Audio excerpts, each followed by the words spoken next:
Hi, I'm Rich Trafton with the New Brain for Business Institute. We translate good science into good business. In a previous video, we talked about how hard it is to change and about personal momentum. In this session, I want to dig a little deeper into one of the evolutionary drivers for some of that momentum, and that's fear. We all know that business is difficult. There are lots of threats out there from our competitors and our suppliers and our customers, and things can feel pretty dicey sometimes. So there's plenty to worry about, and our old brains resonate with that. We get plenty of old brain response to the threats in the environment, and that's natural. It's not optimal, but it's natural. And for those of you who have read our book, A New Brain for Business, we talk quite a bit about how that old brain energy is not helpful for high performance and good business performance. It's true that many executives, managers, leaders, supervisors, and teammates have these natural fear responses to the world around them. What's unfortunate is many of them, unaware and unintentional, actually inject more fear into the workplace.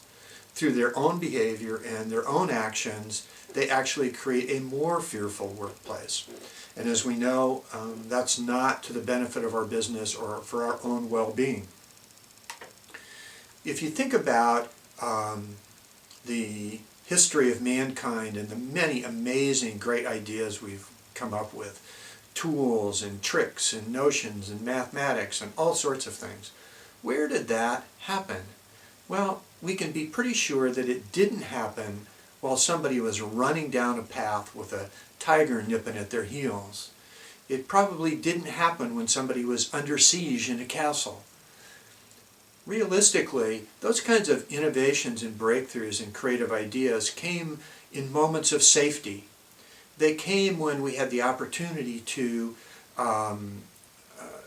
take some of the energy that we're investing in protecting ourselves and aim that energy at looking forward, at being creative, innovative, planful, careful. That is the way our brains are today. When we want creativity and innovation and good problem solving and clear communication, that's going to happen in places of safety, where our new brains can be in charge rather than our old brains.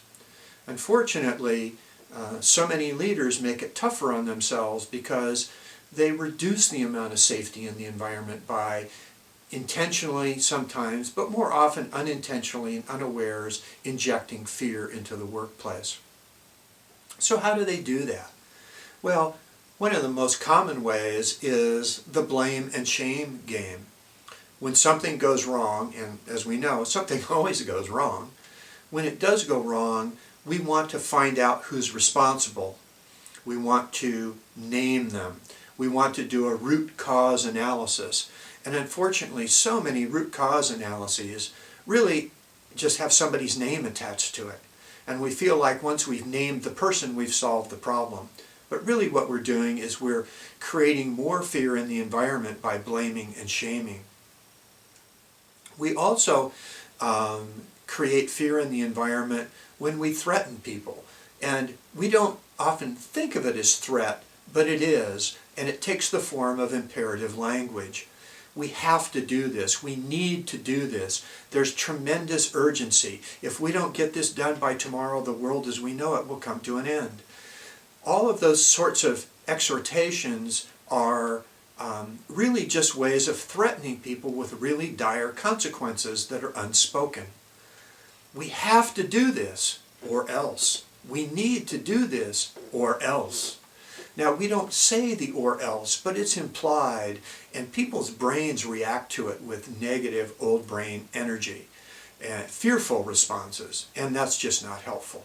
You know, it's not going to get what you want from people. We also create fear when we start thrashing around in the weeds. We get stuck in the details of a problem. And people just see more and more opportunities to be blamed for something, to have something that is wrong attached to them. and that creates fear and keeps them from doing their best. And we also create fear when we fall victim to simplistic solutions. We fall victim to the quick fix that will only disappoint us shortly down the road. People know it, and it creates fear. And fear just isn't our friend in the workplace. Fear is our friend when we need to run away from something. Fear is not usually our friend in business. So what can you do instead? Well, one of the best things you can do is create a compelling story for people. Give them a reason to do a good job. Give them a reason to put out the extra effort. You know, a lot of people talk about it as a mission statement, a mission, a vision, a purpose. It doesn't matter so much what you call it, as it does matter that you fill that void. Why are we here? Why should we put any extra effort into this? Make it meaningful. Help people understand that they're part of something important, that they're doing something good. And once you do that, that helps inject a lot of positive energy into the environment. So create a compelling story for people. That's one of the things you can do. Another thing you can do is focus on the future. You know, Einstein had it dead right.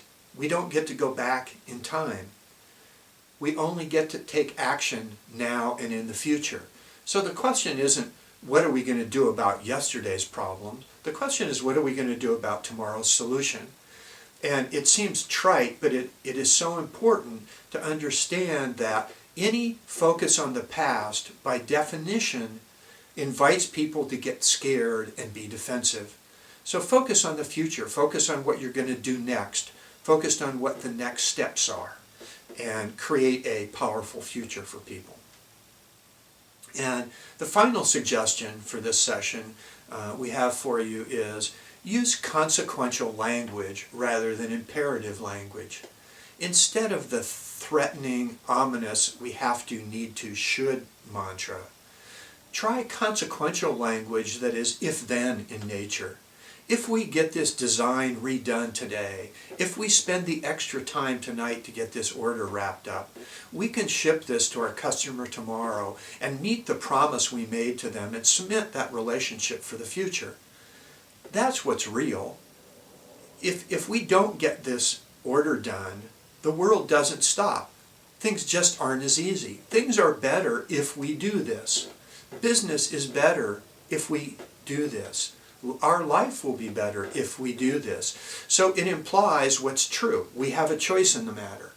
We are not threatened to do this. We do it because it's the right thing to do, because it's important to do, because it's part of our mission. So using consequential language helps people be realistic. It doesn't scare them. It gives them a choice. I can choose to do the right thing. I can choose to delight this customer with a little extra effort here. So consequential language is a big step forward in removing fear from the workplace.